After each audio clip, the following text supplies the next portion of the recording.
ಯುದ್ಧ ಮುಗಿದ ಮೇಲೆ ವಿಶೇಷ ಕಾರ್ಯಕ್ರಮಕ್ಕೆ ಮತ್ತೊಮ್ಮೆ ತಮಗೆಲ್ಲ ಸ್ವಾಗತ. ಇಲ್ಲಿ ತನಕ ಸಾಕಷ್ಟು ಚರ್ಚೆ ಆಯಿತು. ಮಧ್ಯ ಕರ್ನಾಟಕದ ಸ್ಥಿತಿಗತಿಯ ಬಗ್ಗೆನೂ ಕೂಡ ನಾವು ಚರ್ಚೆ ಮಾಡಿದ್ವಿ. ಕಾಂಗ್ರೆಸ್ ಮುಂದಿದೆ ಅಂತ, ಆದರೆ ಬಿಜೆಪಿ ನಾಯಕರು ಅದನ್ನು ಒಪ್ಕೊಳ್ಳಿಕ್ಕೆ ತಯಾರಿಲ್ಲ. ಪ್ರಶ್ನೆ ಬೇರೆ. ಹಳೆ ಮೈಸೂರಿನ ವ್ಯಾಪ್ತಿಗೆ ಬರುವಂಥ ಜಿಲ್ಲೆಗಳು, ಜೊತೆಗೆ ಒಟ್ಟು 70 ಕ್ಷೇತ್ರಗಳು ಈ ವ್ಯಾಪ್ತಿಗೆ ಬರುತ್ತವೆ. 70 ಕ್ಷೇತ್ರಗಳಲ್ಲಿ ಯಾರ್ಯಾರ ಪಾಲು ಎಷ್ಟು? ಬನ್ನಿ ಗ್ರಾಫಿಕ್ಸ್ ಮುಖಾಂತರ ನಿಮಗೆ ತೋರಿಸುವಂಥ ಒಂದು ಪ್ರಯತ್ನ ಮಾಡ್ತೀವಿ. 70 ಕ್ಷೇತ್ರಗಳಲ್ಲಿ ಯಾವ ಪಕ್ಷಕ್ಕೆ ಎಷ್ಟು? ಕಾಂಗ್ರೆಸ್ 30ರಿಂದ 32. ಸೊ ಕಳೆದ ಬಾರಿ ಅದು ಗೆದ್ದಿದ್ದು 25, ಈ ಬಾರಿ +7 ಅದಕ್ಕೆ ಆ್ಯಡ್ ಆಗುವಂಥ ಎಲ್ಲ ಸಾಧ್ಯತೆಗಳು ಇದೆ. ಇನ್ನು ಬಿ ಜೆ ಪಿ 7ರಿಂದ 9, ದೊಡ್ಡ ನಷ್ಟ ಅಂದರೆ ಅದನ್ನೇ. ಯಾಕಂದರೆ ಬಿ ಜೆ ಪಿ ಕಳೆದ ಬಾರಿ 19 ಗೆದ್ದಿತ್ತು, ಈ ಬಾರಿ -10 ಕ್ಷೇತ್ರಗಳನ್ನು ಕಳ್ಕೊಳ್ಳುವಂಥ ಎಲ್ಲ ಸಾಧ್ಯತೆಗಳು ಇದೆ.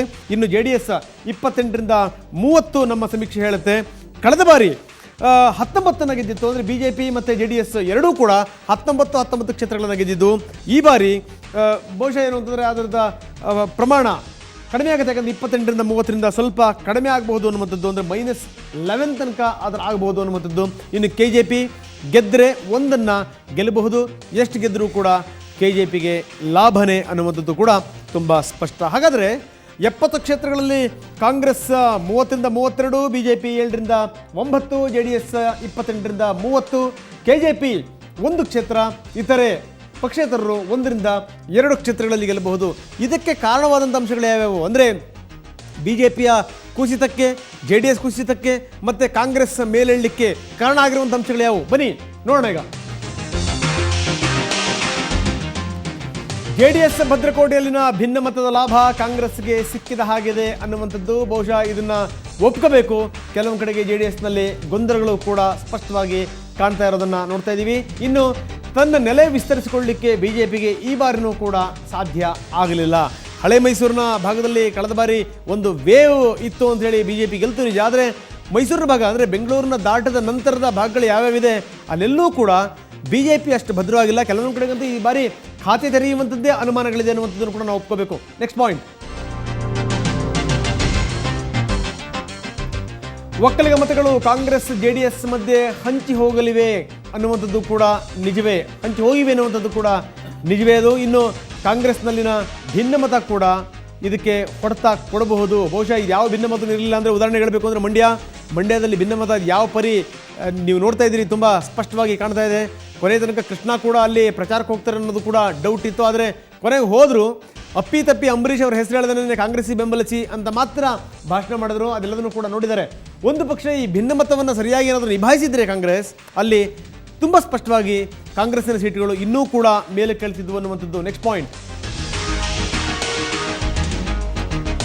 ಕಾವೇರಿ ವಿವಾದ BJP ಮತ್ತು ಕಾಂಗ್ರೆಸ್ಗೆ ಹೊಡೆತ ಕೊಟ್ಟ ಕಾಣ್ತಾ ಇದೆ. ಇಲ್ಲಿ ಏನಾದರೂ ಲಾಭ ಆಗ್ತಿರುವಂಥದ್ದು JDSಗೆ ಅನ್ನೋದನ್ನು ಕೂಡ ಒಪ್ಕೋಬೇಕು. ಒಂದು ಪಕ್ಷ ಕಾವೇರಿ ಇಶ್ಯೂ ಆಗಲಿಲ್ಲ ಅಂದರೆ JDS ಅದರ ಪ್ರಭಾವ ಇನ್ನಷ್ಟು ಕುಸಿತಾ ಇತ್ತಾ ಅನ್ನುವಂಥ ಪ್ರಶ್ನೆ ಕೂಡ ಇಲ್ಲಿ ಸಹಜವಾಗಿ ಉದ್ಭವ ಆಗುತ್ತೆ. ಯಾಕಂದರೆ ಯಾವಾಗ ಕಾಂಗ್ರೆಸ್ ಒಂದು ದ್ವಂದ್ವ ನೀತಿ ಅಂತ ಗೊತ್ತಾಯಿತು, ಇಲ್ಲಿನ ಕಾಂಗ್ರೆಸ್ ನಾಯಕರು BJP ಮೇಲೆ ಹರಿಹಾಯ್ತಾ ಇದ್ರು.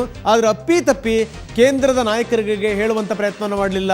ಇಲ್ಲಿ ಇರುವಂಥ ಸಚಿವರು ಅಂದರೆ ರಾಜ್ಯವನ್ನು ಪ್ರತಿನಿಧಿಸುವಂಥ ಸಚಿವರು ಕೇಂದ್ರದಲ್ಲಿ ಇದ್ದರೂ ಕೂಡ ಅಪ್ಪಿತಪ್ಪಿ ಕಾಂಗ್ರೆಸ್ಸಿನ ವಿಚಾರವಾಗಿ ಅವರು ತುಟಿ ಎರಡು ಮಾಡಲಿಲ್ಲ. ಸೊ ಇಂಥ ಸಂದರ್ಭದಲ್ಲಿ ಅತ್ಯಂತ ಸಹಜವಾಗಿಯೇ ಕಾಂಗ್ರೆಸ್ ಮೇಲೆ ಮತ್ತು ಏನು ಆಳ್ವಿಕೆ ನಡೆಸಿದಂಥ BJP ಮೇಲೆ ಜನರಿಗೆ ಕೋಪ ಇತ್ತು. ರಾತ್ರೋರಾತ್ರಿ ನೀರು ಬಿಟ್ಟರು ಅನ್ನುವಂಥದ್ದು. ಇದರ ಲಾಭವನ್ನು ಪಡೆದಂಥವ್ರು ಅಂದರೆ ದೇವೇಗೌಡರಲ್ಲಿ ಪಾದಯಾತ್ರೆ ಮಾಡಿದ್ರು. ಕೊನೆಯ ಕ್ಷಣದಲ್ಲಿ ಯಡಿಯೂರಪ್ಪನವರಲ್ಲಿ ಹೋದರು, ಹಿಂಡು ದಂಡನ್ನು ಕಟ್ಕೊಂಡು ನಾನು ಉಪವಾಸಕ್ಕೆ ಹೋಗ್ತೀನಿ ಅನ್ನುವಂಥದ್ದು.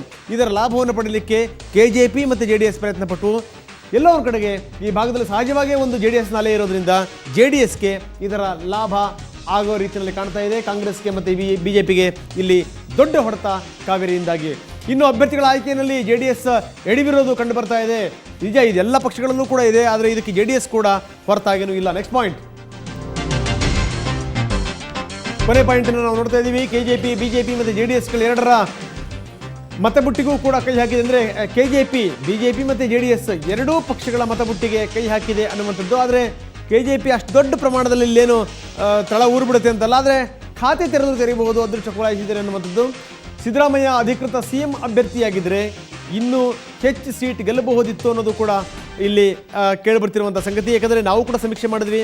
ರಾಜ್ಯಾದ್ಯಂತ ಬಂದಿರುವಂಥ ಸಮೀಕ್ಷೆ ಪ್ರಕಾರ ಎಲ್ಲರೂ 12-13% ಬಂದು ನಿಂತರೆ ಒಬ್ಬರೇ ಒಬ್ಬರು ಸಿದ್ದರಾಮಯ್ಯವರು ಮಾತ್ರ 20% ಮತವನ್ನು ಪಡೆದಿದ್ರು. ಅಂದರೆ ಮೊದಲೇ ಏನಾದರೂ ಕಾಂಗ್ರೆಸ್ ಘೋಷಣೆ ಮಾಡಿದರೆ, ನಿಜ ಕಾಂಗ್ರೆಸ್ಸಿನ ಸಂಸ್ಕೃತಿ ಅಲ್ಲ ಅದು, ಮೊದಲೇ ಮುಖ್ಯಮಂತ್ರಿಯನ್ನು ಘೋಷಣೆ ಮಾಡುವಂಥದ್ದು. ಆದರೆ ಒಂದು ಪಕ್ಷ ಘೋಷಣೆ ಮಾಡಿದ್ದಿದ್ರೆ ಇಲ್ಲಿ ಇನ್ನೂ ಕೂಡ ಹೆಚ್ಚಿನ ಸೀಟ್ಗಳು ಬರ್ಬೋದಾಗಿತ್ತು. ಯಾಕಂದರೆ ಮೈಸೂರು ಭಾಗದಲ್ಲಿ ಸಿದ್ದರಾಮಯ್ಯನವರ ಪ್ರಭಾವ ಕೂಡ ಹೆಚ್ಚಿದೆ ಅನ್ನೋದು ಕೂಡ ಸ್ಪಷ್ಟ.